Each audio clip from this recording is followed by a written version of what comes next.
Nongeye kubaha ikaze kandi mbifurije gukomeza kugubwa neza mwe bakunzi ba Roton TV, ibyishimo, umunezero biba ari byo bibaranga.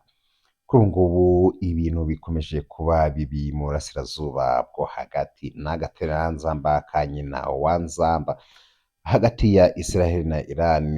Ibintu bikomeje kuba bibi cyane kuko kuri ubu ngubu tuvugana ikirere cya Tel Aviv na Tehran ni ikirere kiri kurangwamo ibintu by'umutuku cyane n'umuriro gusa, n'umuriro gusa. Ibintu bikomeje kuba bibi nyuma yaho Israel itangije ibitero yise Rising the Lion ku itariki ya 13 z'ukwa gatandatu, igatera kuri Iran igamije gusenya ububiko bwayo aho ikorera ingufu za nucleaire, ndetse igaba ibitero ahantu haba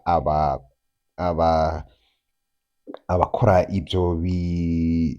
izo ngufu, abahanga bifashishwa mu gukora izo ngufu za nucleaire. Abo bahanga yabagabyeho igitero, abenshi irabica. Kuri ubu ngubu rero Iran byarayirakaje cyane, nayo ihita ifata umwanzuro wo guhita yihimura, nayo itegura igitero simusiga aho yafashe intercontinental ballistic missile, ndetse igafata na drones zigera kuri 200 ikagaba igitero kuri Tel Aviv. Kuri ubu ngubu ibyo bitero byaje kuba bisenya ibintu byinshi bikomeye cyane muri Israel, ndetse bivugwa ko ibi bitero Iran yateye kuri Israel yakoresheje ibisasu yikoreye bifite umuvuduko wo gusumbya uwishwe.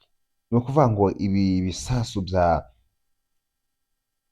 Iran byaje kuba bisenya ibintu bikomeye cyane muri Israel, dore ko kuri ubu ngubu byaje kuba byica n'abantu bagera ku 10, nubwo Israel yo ibihakana ivuga ko ibyo bitero byose ibisasu Israel ku bwirinzi bwayo bwabashe kuba bwabizima. Ariko kuri ubu ngubu Israel nayo yakaba yatangaje ko igiye gutera ikindi gitero gikomeye cyane, aho igiye kugaba igitero ku bibuga by'indege bya Tehran. Kuri ubu ngubu biravugwa ko Israel igiye kugaba ibitero bikomeye cyane, aho bishobora gusiga Iran ibaye umuyonga. Hagati y'ibi bihugu byombi ibintu byakomeje kuba bibi cyane, sinzi ukuntu bizarangira. Ahari bizarangira igihugu kimwe kivuyeho, kuko bigaragara ko bafitanye amakimbirane akomeye cyane, aho minisitiri w'intebe wa Israel avuga ko aba ari kwirinda kugira ngo Iran itakora ibisasu bya kirimbuzi.